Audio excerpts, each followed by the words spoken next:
Ok, donc juste pour t'expliquer, nous on est là en tant que Back End News Network. Donc c'est des lives et tout ce qui touche un peu à la pop culture. Donc déjà, premièrement, j'aimerais te remercier de nous avoir permis pour cette interview. Te remercier chaleureusement alors qu'on est venu un peu à la dernière minute. Ouais, bah t'inquiète, hein, moi de toute façon, au pire, vous me prenez au bon moment. Moi je suis dispo pour n'importe qui. Putain, dit comme ça, c'est bizarre, mais je suis dispo pour les gens qui veulent bien une interview. Ok, y a pas de souci. Je suis là, y a pas de raison que je fasse ma star. Elle dit non, tu n'as pas assez d'abonnés, Jean-Christophe. Non, désolé. Non, mais je suis là. On s'amuse, Ouais, on parle, on super. discute quoi.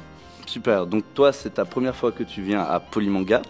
Tout à fait, et je trouve vraiment, ne serait-ce que le décor, là, je pense que les caméras qui me filment montrent bien la beauté du décor, et c'est magnifique, c'est vraiment... qu'est-ce que c'est beau. Je fasse plus de photos, mais ouais, non, c'est vraiment super beau, et c'est vraiment... La convention est bien organisée, les bénévoles sont gentils, enfin je dis pas que les bénévoles sont pas gentils dans d'autres conventions, mais c'est juste que, effectivement, c'est un sans faute. C'est un sans faute. Non, je suis en mode imitation Julien Lepers. Parce que peut-être que d'ici là, à ce que cette vidéo soit montée, moi j'aurais eu le temps de faire un Julien Lepers Gaming chez moi, chez vous. Julien Lepers Gaming, peut-être vous l'avez déjà vu. Moi je l'aurais peut-être fait, mais d'ici là, pour l'instant je n'ai encore rien filmé. Ah ouais, ça c'est vrai. C'est une exclue, à part si la vidéo sort dans un mois. Auquel cas, c'est fini. Dans quel cas, c'est vrai. Ou alors peut-être que ce sera pas drôle, mais du coup, je le ferai peut-être quand même. On verra. C'est bon, on verra. Est-ce que tu as une première impression sur le public suisse ou du coup public Polymanga? Alors public, le public suisse. Écoute, alors moi je m'attendais pas à ce que le public suisse me connaisse tant que ça, parce que je me dis mais mince, mais là je vais à Polymanga, mais les Suisses qu'est-ce qu'ils en ont à foutre de la politique française? Et la plupart ils m'ont dit oh bah t'en fais pas, nous la politique suisse elle est vraiment nulle à chier, donc on aime bien tes vidéos. Je sais pas si je fais un bon accent. C'est super. Il est bien mon accent parfait, déjà. oui, vraiment. Je suis encore en train de le travailler là, donc bon. Non, vraiment. Et ouais, alors je me disais mais merde, est-ce que vraiment ils seront au rendez-vous pour regarder un youtubeur français qui fait des trucs franco-français? Et donc en fait ils ont eu la pertinence de me dire que bah ouais non mais il se passe rien en Suisse. Enfin, d'un point de vue politique il se passe rien en Suisse, et du coup j'arrive quand même à rendre les choses drôles moi en parlant de la politique française, donc bah je suis le premier surpris que ça fonctionne aussi bien quoi, et que les Suisses m'acclament comme ça en jetant leur liasse de billets. Parce qu'en plus ça c'est un truc incroyable, les gens ils s'en foutent de la monnaie. Oui. Genre quand c'est à 20 euros, quand c'est à 20 francs, ils s'en foutent eux s'ils te lâchent un billet de 30, un billet de 30. ils te lâchent un billet de 50, limite bon, peut-être pas pour un billet de 50, mais non voilà, j'avais des mangas à 17 et 18 francs. Et à de moult reprises, les gars ils m'ont dit oh bah non, bah t'en fais pas, t'inquiète pas pour la monnaie. J'ai comme ça, putain, ok, nickel. Donc merci à vous. Donc j'apprécie beaucoup le public suisse, et c'est une vraie surprise pour moi parce que je m'attendais vraiment pas à ce qu'il soit aussi saucé, comme on dit, dans la jeunesse française, ou peut-être chez vous, par mes imitations d'hommes politiques qui n'ont pourtant rien à voir avec leur pays. Alors, je veux dire avec leur plat pays, mais non, c'est la Belgique ça. Avec leur riche pays. on va dire ça comme ça. Le riche pays, oui. Donc toi, ta chaîne s'appelle Ganesh 2. Oui, excuse-moi. Ta chaîne s'appelle Ganesh 2. Est-ce que ce serait une référence au dieu Ganesh? Tout à fait. Alors pour te la faire courte, en fait à une époque il y a très longtemps, je voulais faire une bande dessinée en reprenant les dieux hindous façon un peu chevalier du zodiaque, parce que j'aime beaucoup. En fait ce qu'il y a de bien dans les dieux hindous, c'est que tu fais une anatomie humaine mais une tête d'animal. Ce qui fait que tu dessines pas 35 fois les mêmes têtes. Et ça change à chaque fois, et du coup il y avait un côté très très intéressant à dessiner, une tête de tigre par exemple, comme je crois que le tigre c'est Nishrimadev, je pense. Hanuman c'est le dieu singe, Ganesh c'est le dieu éléphant, c'est l'un des plus connus. Ganesh c'est l'un des plus appréciés. Qui c'est qu'il y a d'autre? Il y a Shiva qui a une tête humaine.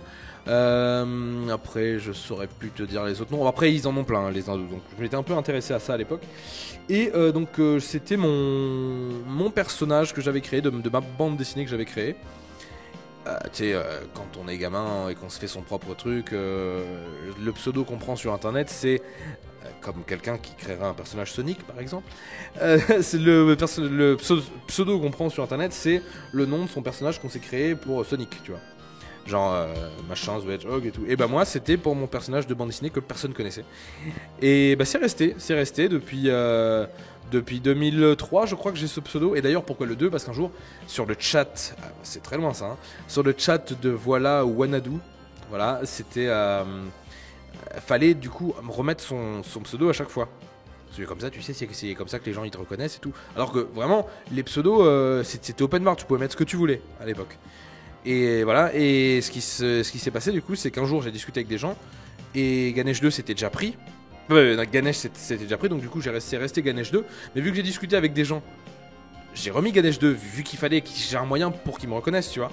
Et après, même quand je me suis inscrit sur des forums, ça a été Ganesh 2, sur le forum Katsuka où j'ai commencé à faire mes premières vidéos, sur le forum Nanarland et tout un tas d'autres trucs. Après, même YouTube, quand je me suis inscrit pour la première fois en avril ou en mai 2006, et c'est resté Ganesh 2 jusqu'à maintenant.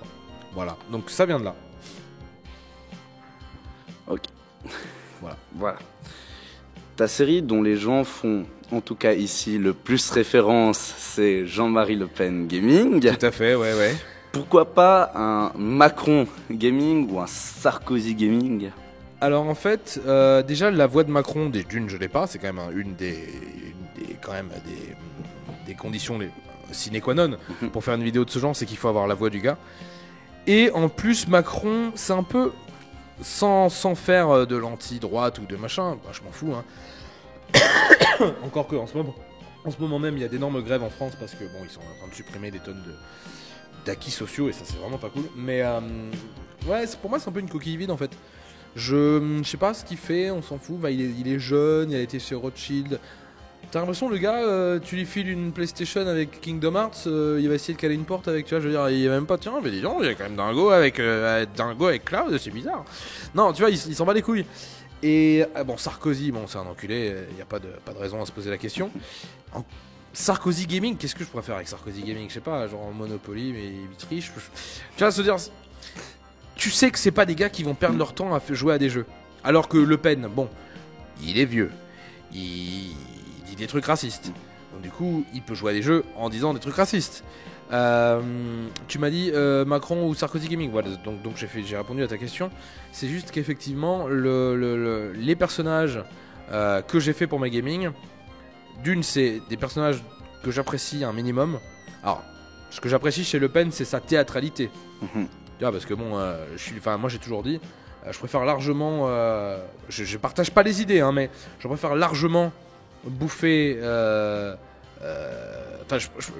préfère largement Jean-Marie Le Pen, c'est un personnage qui me fait rire, que Jean-François Copé, parce que Le Pen il va te faire des crasses, tu le sais, mais il te le dit, voilà, bon bref, il te le dit. Jean-François Copé il va essayer de te, oui, bah tu sais encore en mode le sceptre de Jafar en forme de serpent là, oui. Oui, regarde ça, ouais, tu vois. Alors que moi, chez Le Pen, lui, il s'en fout, il s'en bat les couilles. Alors, comme je dis, je préfère le redire, je partage pas du tout ses idées, mais au moins lui, tu sais qui va t'enculer. Il te le dit déjà, voilà, il te le dit. Alors que les autres, ils êtes amadoués dans un sens, poète, les cacahuètes, ah tiens, c'est sympa et tout. Et après, ils te niquent quand même. Donc bon, c'est ça que j'aime bien chez Le Pen, c'est ce côté Depardieu d'extrême droite.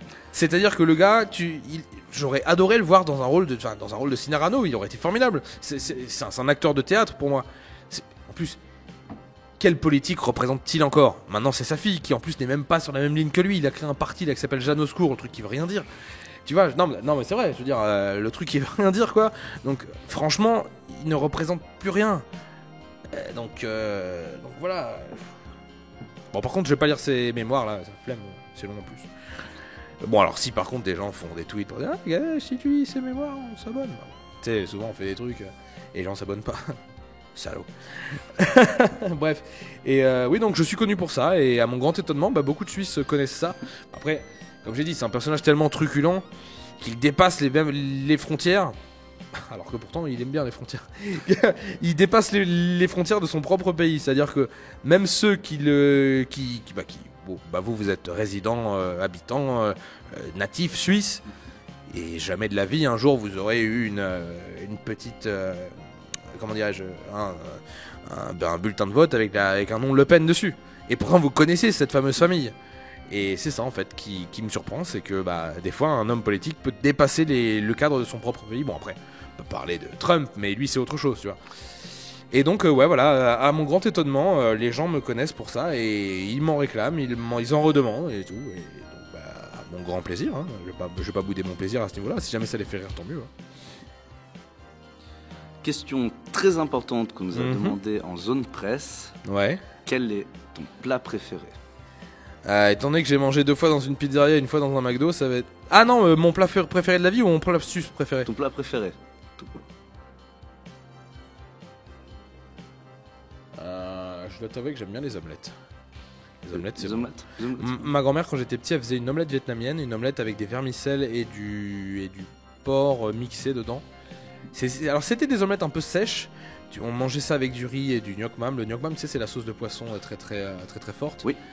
Et on mangeait ça avec du riz gluant et tout. Alors effectivement, ma grand-mère nous a quittés en 99 et j'ai jamais pu remanger vraiment une omelette vietnamienne digne de ce nom. Mais même si j'ai pas pu en manger depuis... allez, quand ? Allez... parce que ma tante, elle en fait un peu aussi. Mais bon, j'ai moins vu ma tante. Allez, j'en ai peut-être pas mangé depuis, peut-être 2006. J'ai dû en lui demander une. Après, ma mère, elle en fait aussi, mais c'est pas comme... Enfin...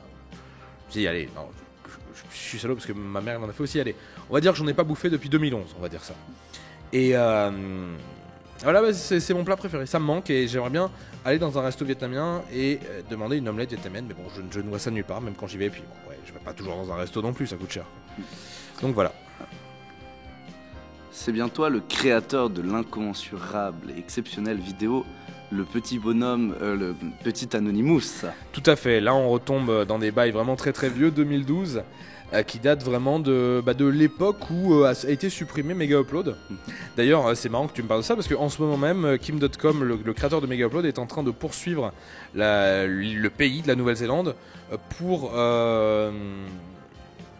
irrégularité dans le dossier qui a mené à son arrestation et du coup à la destruction de Mega Upload, parce que il y avait pas de raison d'extradition, ce genre de truc. Enfin, je sais même pas comment est-ce qu'on peut dire ça. Et déjà on voit que tout ça c'est de la magouille, mais en plus, bon allez, à part 3 connards d'Hollywood, qui sait que ça gênait. Enfin, je veux dire, c'était utile aussi pour partager des fichiers qui n'avaient rien à part. Maintenant j'utilise Mega moi tout court, hein, qui d'ailleurs fonctionne bien, mais c'était utile pour partager des fichiers et des fois des trucs qu'on peut pas trouver ailleurs. Moi je sais que j'ai pu télécharger genre toute l'intégrale des épisodes du laboratoire de Dexter. Trouve-moi ça en DVD, alors hors zone 1 américaine avec les voix originales, ça à mon avis ça existe, c'est pas la question. Mais en zone française, j'ai pas trouvé ça nulle part. Ou alors j'ai mal cherché, mais il y a des tonnes d'exemples comme ça de trucs que tu sais que Mega Upload était à l'époque le seul moyen. Puis même maintenant, si tu cherches un truc, des fois ils seront encore capables de te donner malgré tout le lien Mega Upload, malgré le fait que ça a été supprimé en 2012. Donc c'était un moyen de partager de la culture. Alors peut-être par des moyens un peu dégueulasses, mais si jamais ils sortaient les doigts, tous les ayants droit, et de faire en sorte, tu sais, tous les Warner Bros et tout ça, de faire en sorte que nous ce soit disponible pour nous, on n'aurait pas à pirater. C'est-à-dire que quand tu te rends compte des fois que l'offre légale arrive pas à se mettre au niveau de la simplicité du piratage, tu vois, pourquoi je me suis pris un abonnement sur Netflix ? Tu payes, connecte, c'est là, t'es connecté comme en YouTube, c'est là, c'est nickel, les films sont là, il y a des nouveaux trucs et tout. Et ça c'est bien, je trouve. Alors que putain, déjà en France on a mis du temps à avoir du Netflix et tout. Bon là je pars dans un débat un peu plus compliqué, mais ouais, alors cette chanson elle était plutôt rigolote. Le Petit Anonymous en plus, elle est passée sur tout un tas de trucs. J'étais passé à l'époque, bon c'est pas très glorieux, surtout que c'est un gros connard, mais j'étais passé chez Morandini, il avait passé sur certaines chaînes et tout. Et à l'époque j'avais fait quoi, genre 200 000 vues sur Dailymotion, putain. Et surtout en 2012, putain, c'était Byzance quoi. Déjà, même maintenant, 200 000 vues, c'est bon, je le fais des fois, mais c'est sur des vidéos dont je maîtrise pas forcément la viralité, notamment des chansons de Jean-Marie Le Pen, quand je reprends du rap. Et ouais, non, le Petit Anonymous, c'est moi, ouais. Putain, tu ressors des très vieux dossiers là. C'est. Ah ouais. Qui a réussi à ressortir ça. Est-ce que toi, il te reste des questions ? Quelle est ton opinion sur les droits d'auteur sur le droit d'auteur sur YouTube. Ayant droit, pour moi, ça me. Ouais. Ouais, mais elle reste sur YouTube. Oui, c'est ce qui te Il concerne galère le avec plus. il galère avec Tu la vois, question. déjà, Donc, donc, on va dire en général dans la vie. Quelle est ton opinion sur les droits d'auteur sur YouTube? Alors c'est compliqué parce que tu vois moi l'une de mes premières inscriptions sur YouTube c'était, parce que j'en ai plusieurs, c'était en 2006 et donc je commençais moi à faire des petits détournements, des petites vidéos, des petites parodies avec des images de films et j'ai été d'ailleurs connu à l'époque pour léger buzz. J'avais fait 20 000 vues à l'époque, c'était la folie. C'était Monsieur Anderson, pourquoi mangez-vous votre caca? C'était un truc de parodie de Matrix sur la fin de Matrix Revolution. Et du coup, j'imitais la voix de l'acteur qui faisait, enfin du comédien de doublage qui faisait l'agent Smith. Et du coup, je disais tout et n'importe quoi. Enfin, c'est limite une impro et tout, ça voulait rien dire. Et ça avait bien marché. Et j'ai été supprimé quelques mois après parce que justement, bah voilà, vous avez utilisé du contenu qui n'est pas à vous, blablabla. Bon. Alors, en fait, ce qui m'arrive des fois de temps en temps maintenant, c'est que des gens réuploadent des vidéos à moi. Et que du coup moi je dis non, je fais grâce à mon network, on fait supprimer tout ça, on annule cette utilisation pirate de mon contenu. Et ce que j'ai dit c'est que voilà, en 2006 on m'a supprimé pour utilisation du contenu et maintenant c'est moi qui supprime les vidéos. Donc c'est vrai que il y a quand même un changement de paradigme à ce niveau-là. Ce qu'il y a c'est que des fois c'est bien fait. Des fois YouTube t'arrive à leur faire comprendre les gars mais c'est une parodie, les gars c'est juste une chanson, mais en fait YouTube a un peu ce côté parfois un peu machine à gaz qui fait pas trop rêver dans le sens où des fois tu te demandes mais comment ça fait pour tenir alors que les mecs ils ont de l'or dans les mains mais des fois ils prennent des décisions qui veulent rien dire, genre il y a eu à une époque c'était il y a quelques mois des démonétisations en masse de vidéos. Alors qu'il y en a certains, bon, c'est leur gagne-pain. Bon, moi je gagne plus ma vie avec les mangas qu'avec YouTube malgré tout.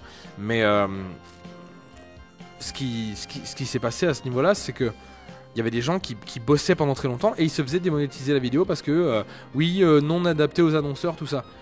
Alors que des fois, tu avais des annonceurs pas très halal, si je puis dire, qui se permettaient d'être devant des vidéos et bon, ça marchait dans les deux sens.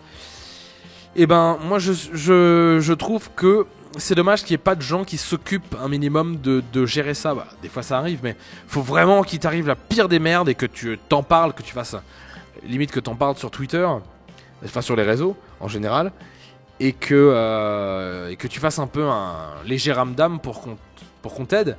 Mais on devrait pas avoir à faire ça. On ne devrait pas vivre. On vit pas dans la peur non plus, c'est pas peur sur la ville, mais on devrait pas vivre dans la peur qu'un de nos contenus se fasse supprimer.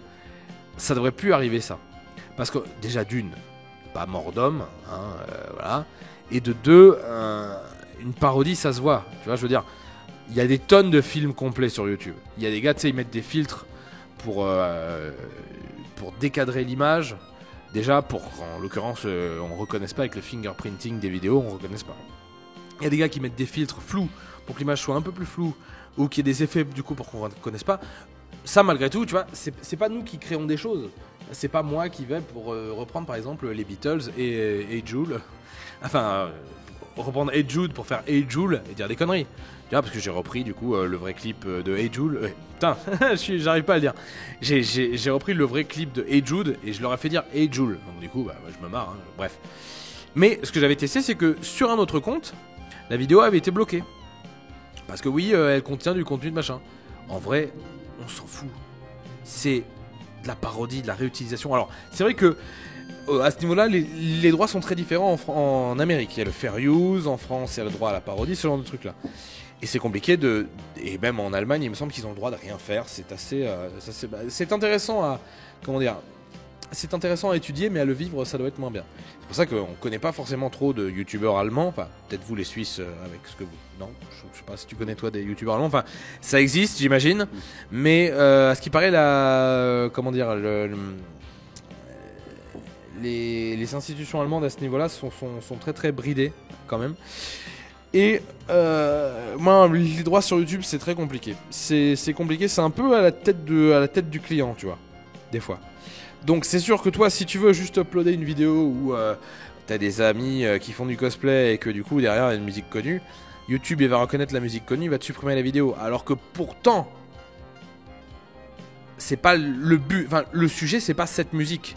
En fait, il faudrait limite que les bots YouTube soient, comment dirais-je, soient dans un certain sens éduqués au sujet des vidéos qu'ils regardent. Parce que moi, on m'a déjà démonétisé des vidéos alors que ben non, mais c'est une parodie. Enfin, il se passe un truc. Enfin, c'est pas genre juste moi bêtement comme certains, comme j'ai dit, qui mettent des films entiers. Enfin, il m'est arrivé de voir des tonnes enfin des tonnes, peut-être pas tant que ça, mais des dizaines, des vingtaines de films sur YouTube parce qu'ils étaient complets.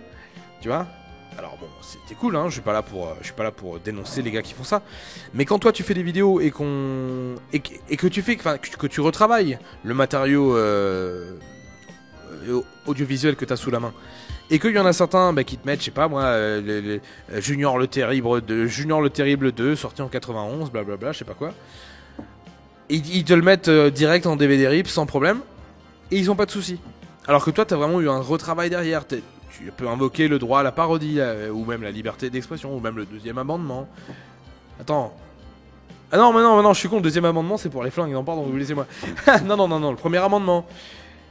Enfin, un amendement pour les ricains, bref. Et non, c'est très compliqué. C'est vraiment parfois la tête du client, hein. C'est très très chiant. Donc voilà ce que je pense. C'est encore très mal fait. Et c'est dommage qu'ils aient pas vraiment des garde-fous humains à ce niveau-là. Parce que quand c'est un robot qui s'en occupe, lui il s'en fout de bloquer ta vidéo, hein. Ouais, oui, bah c'est un robot, il s'en fout. Donc il sait pas le tort qu'il peut causer. Et aussi parce que il a bloqué des centaines de milliers de vidéos parfois, j'imagine. Donc non, c'est assez mal fichu. C'est bien fait pour certains, d'autant qu'il leur arrive jamais ce genre de choses. Tu peux être certain que si là tu re-uploads une vidéo de Cyprien, dans la seconde c'est remarqué, c'est reconnu, tu vois. Alors que moi, si jamais on me re-upload une vidéo, il me semble qu'elle serait supprimée direct, mais je suis pas sûr, enfin j'en suis pas sûr et certain, tu vois. Donc voilà. Du coup, tu as été touché par les droits d'auteur en 2006. Est-ce que ça t'arrive encore ? Alors maintenant non, parce que j'ai un network qui me protège à ce niveau-là. C'est-à-dire que c'est un peu comme une bulle. Après, ça pourrait m'arriver de me faire supprimer des vidéos, vraiment pour... Enfin, en fait, disons que la détection automatique de réutilisation de vidéos de YouTube ne me détecte plus. Parce que du coup, voilà. Parce qu'il y a comme un filtre. Par contre, si quelqu'un... je vais redire ça différemment. La détection automatique de YouTube ne me détecte plus et ça, bon, j'en suis assez content.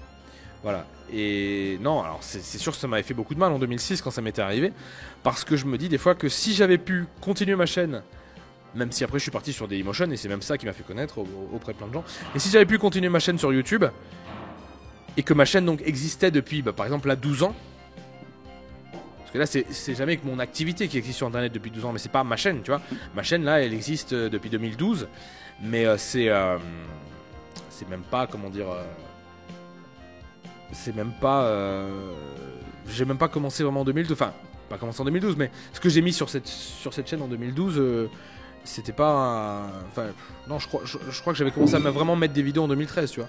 Enfin bref, voilà, donc maintenant, c'est très différent pour moi, mais à une époque, j'en ai beaucoup souffert, ouais. Okay. D'autres questions ? Est-ce que Jean-Marie Le Pen aurait un dernier mot ? Écoutez, oui, mon dernier mot, c'est balançoire. non, ça c'est le truc d'Antoine. Non, il faut que je trouve un autre mot. Écoutez, mon dernier mot, n'est-ce pas, c'est pirouette. Pirouette, cacahuète.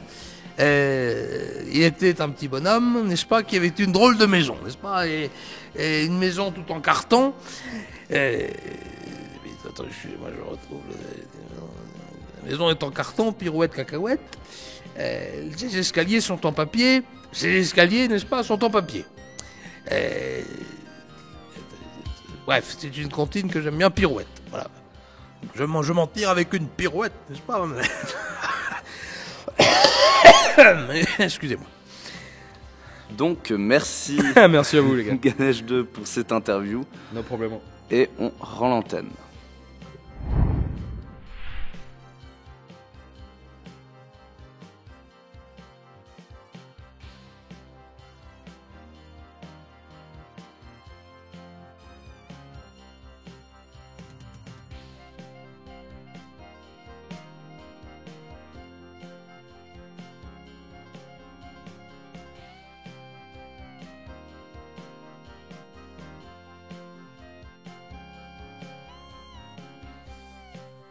Alors, remerciements à Polymanga de nous permettre cette interview, à Ganesh de nous permettre cette interview.